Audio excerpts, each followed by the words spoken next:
You were the man who once carried a fire in his chest that no downpour of doubt could extinguish. The man who walked into any place and altered the very atmosphere without trying, simply because you refused to shrink for anyone. Your eyes never begged. Your shoulders never sagged beneath the expectations of others. You knew yourself with a clarity that made you unshakable, almost untouchable, and the world, especially women, responded with a mix of curiosity and awe. They didn't know whether to run from you or run to you. And you liked it that way because you answered to no master and wore no leash around your spirit. You were pure presence, untamed, a law unto yourself. But somewhere between the long evenings spent explaining yourself and the quiet compromises you convinced yourself were necessary, that man faded into a memory. You started watching her reactions like a priest interpreting omens. You started measuring every sentence, rehearsing every tone, trying to preempt any spark of displeasure in her eyes. You told yourself this was maturity, that this was what love demanded, a steady erosion of your own edges until you fit neatly into the hollow she carved out for you. You believed that peace was worth any sacrifice, even if the sacrifice was your essence. And you didn't even notice how it began. It was subtle at first, the way you'd swallow an opinion you knew she wouldn't like, the way you'd cancel plans with friends because she seemed uneasy. You'd smile in moments when your gut twisted. You'd agree to little things that felt harmless until all those little things became a life you no longer recognized. You used to stride into your days with purpose. Now you hesitate at the threshold of your own home, uncertain if you're welcome in the rooms you pay for. You've started to wonder if you're even welcome in your own life.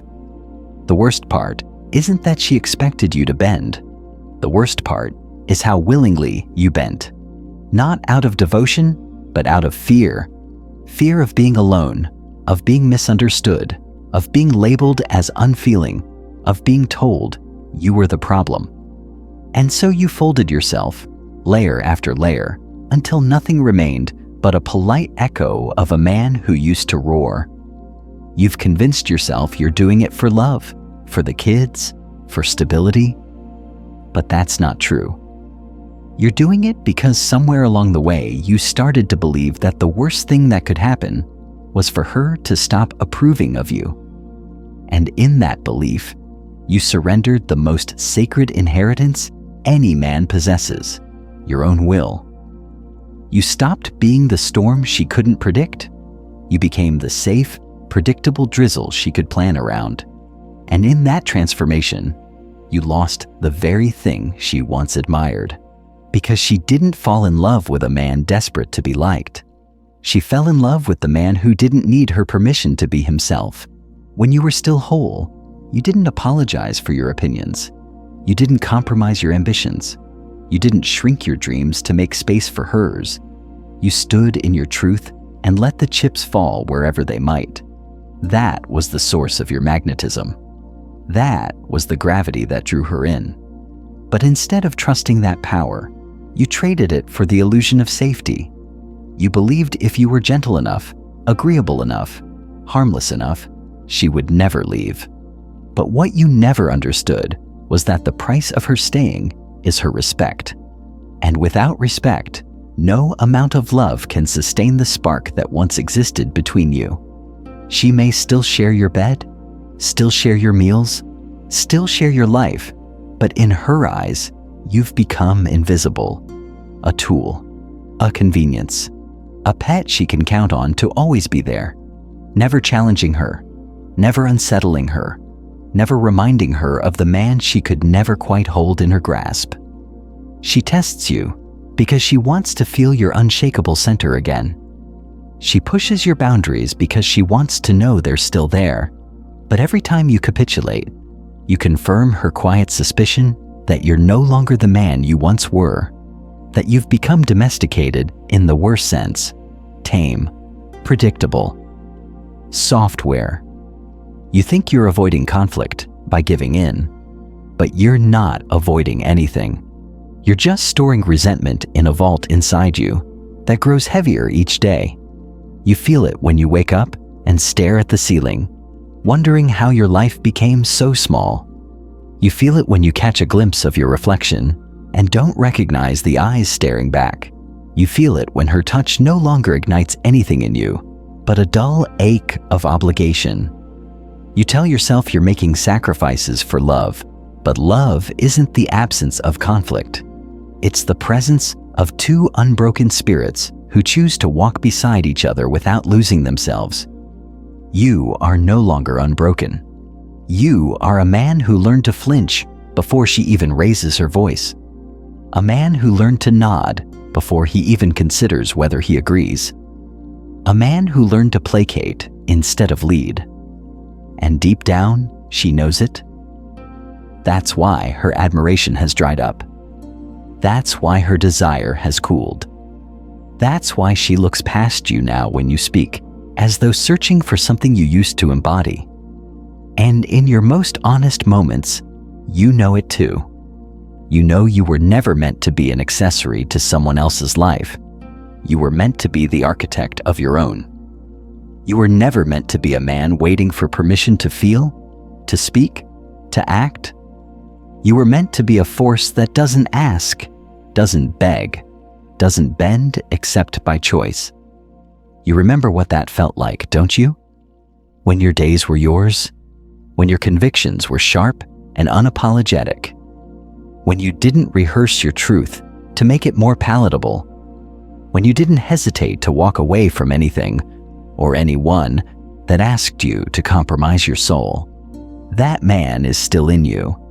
He's the part of you that clenches your jaw when you swallow another apology you don't mean. He's the flicker of anger you feel when she dismisses you with a sigh.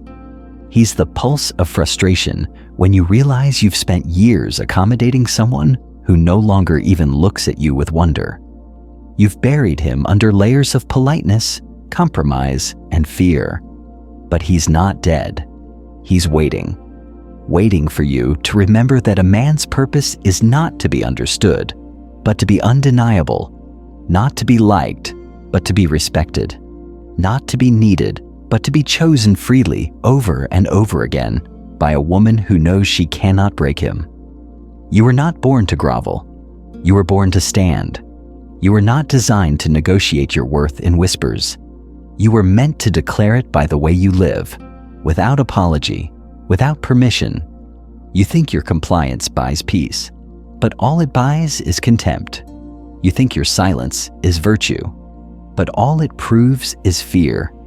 You think your devotion is proof of love, but all it reveals is need. And need, no matter how carefully disguised, always tastes like weakness to the ones you give it to. She doesn't want to be the reason you exist. She wants to feel the privilege of standing beside a man who would be whole, whether she stayed or left. That's the paradox you never understood. The more you cling to her approval, the less of it you receive. The more you surrender your edges, the more she doubts there's anything left of you worth desiring. And here's the truth. No one told you. You can never make yourself small enough to keep her happy. The moment you shrink for her, she begins to test you. Not because she's cruel, but because she's hoping you'll push back.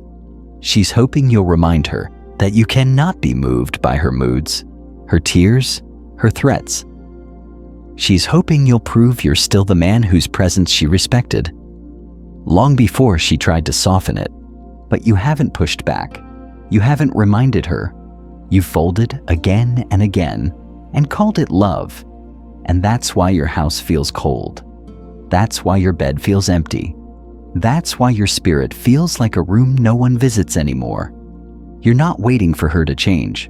You're waiting for permission to change yourself. But no one will give you that. No one will walk into your life and say, "Stand up." You have to decide that the man you became is not the man you will remain. You have to look at the compromises, the apologies, the concessions, and declare that none of them will define you another day. Because if you don't, you will spend the rest of your life negotiating your masculinity, shrinking your ambitions, censoring your truth.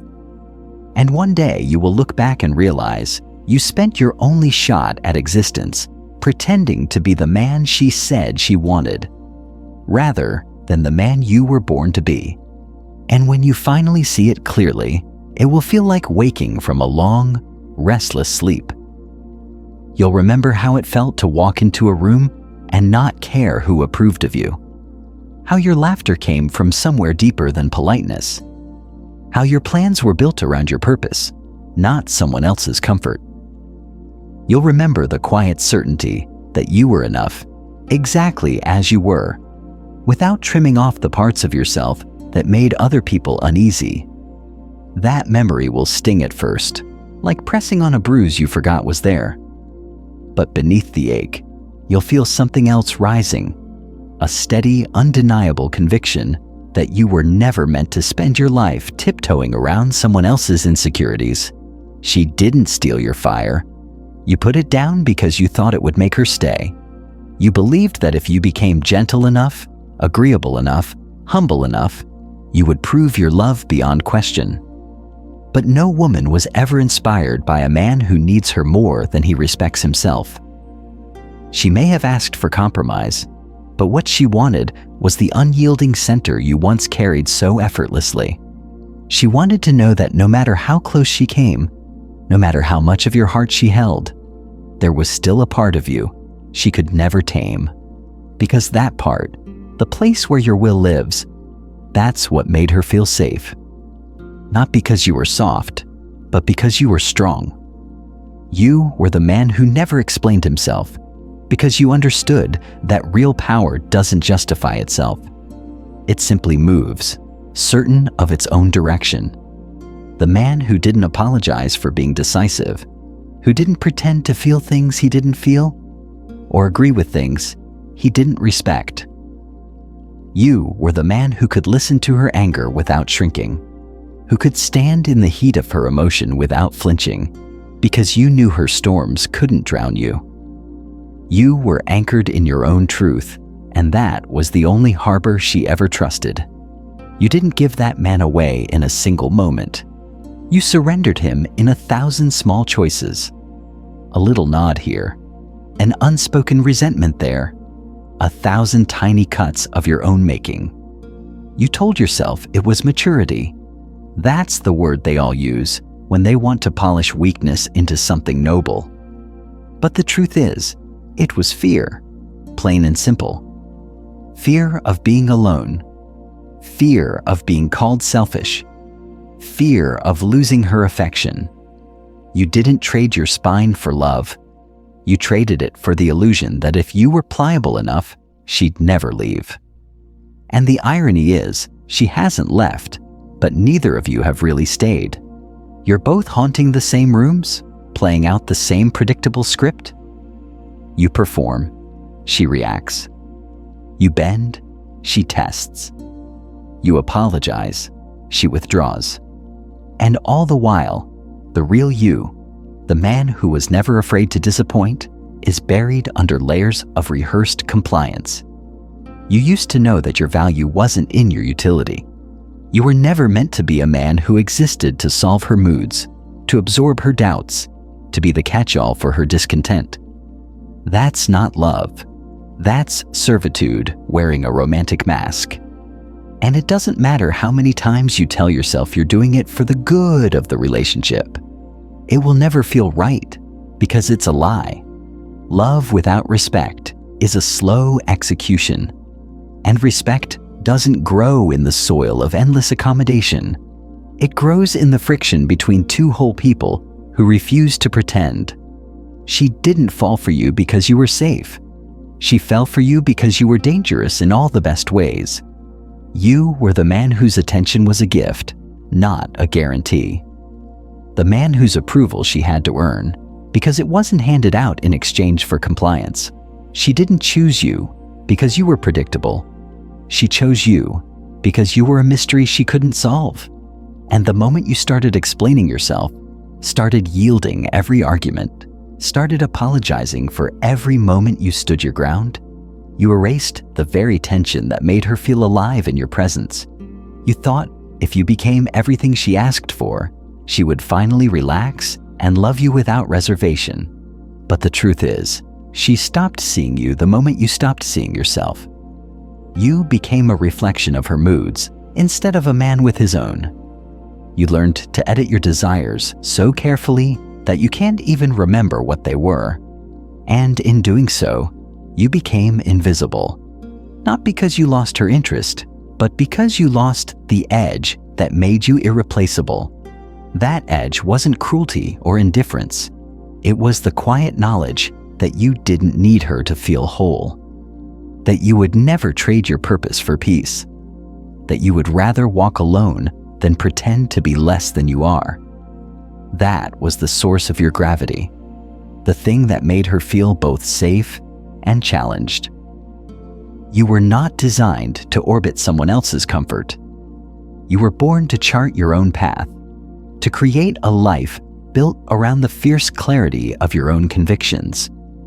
When you surrender that clarity, you become like every other man she's ever met, polite, accommodating, forgettable. You stop being the axis around which her desire turns, and you become another accessory she can arrange to suit her moods. You stop being the storm and start being the servant. And she will never tell you this outright. She may not even consciously realize it. But the moment you handed over your sovereignty, she began to mourn the loss of the man she thought she had found. You don't need to become cruel to get him back. You don't need to rage or accuse or punish. You simply need to remember that the only love worth having is the love given to a man who refuses to betray himself. Because when you stand in that place, unmoved by her disapproval, unafraid of her leaving, something shifts in her. She remembers what it felt like to be in the presence of a man who didn't need her to validate him, a man who could love her deeply without ever yielding his identity, a man who was capable of walking away, not because he wanted to, but because he would never stay where he couldn't be himself. And yes, she may test you more when you reclaim that part of yourself. She may accuse you of arrogance, selfishness, coldness. But that's not because you're wrong. It's because she's feeling the return of something she both feared and craved. The man whose approval was precious, and because it was never guaranteed. The man who didn't perform for affection, who didn't apologize for his strength, who didn't disguise his purpose as partnership. She may protest, she may resist, but beneath all that noise, she will feel the quiet thrill of respect returning. Because women do not admire men who kneel. They admire men who stand. They may complain about your certainty, but they will never stop being drawn to it. They may argue with your boundaries, but they will never stop testing them, because boundaries are proof that you still exist. When you were fully yourself, she didn't have to wonder whether you were real. Your truth was undeniable, even when it was inconvenient. That's what made you compelling. That's what made her feel alive in your orbit. And when you traded that for the illusion of peace, you didn't just betray yourself. You betrayed the very dynamic that made your connection electric. She didn't fall in love with a servant. She fell in love with a sovereign. A man who could look her in the eye and say, "I love you, but I will never bow to you." A man who could feel her disapproval without collapsing. Who could witness her tears without abandoning his principles. Who could walk away with dignity if that's what it came to, because no woman, no matter how beautiful, was worth the sacrifice of his own soul. You have spent so long trying to keep her comfortable that you've forgotten the one truth that makes all the difference. Comfort is the death of attraction. Familiarity breeds contempt when it's built on surrender instead of strength. She doesn't want to be your reason for existing. She wants to feel the honor of being chosen by a man who would be whole without her. That's the only dynamic that creates lasting desire.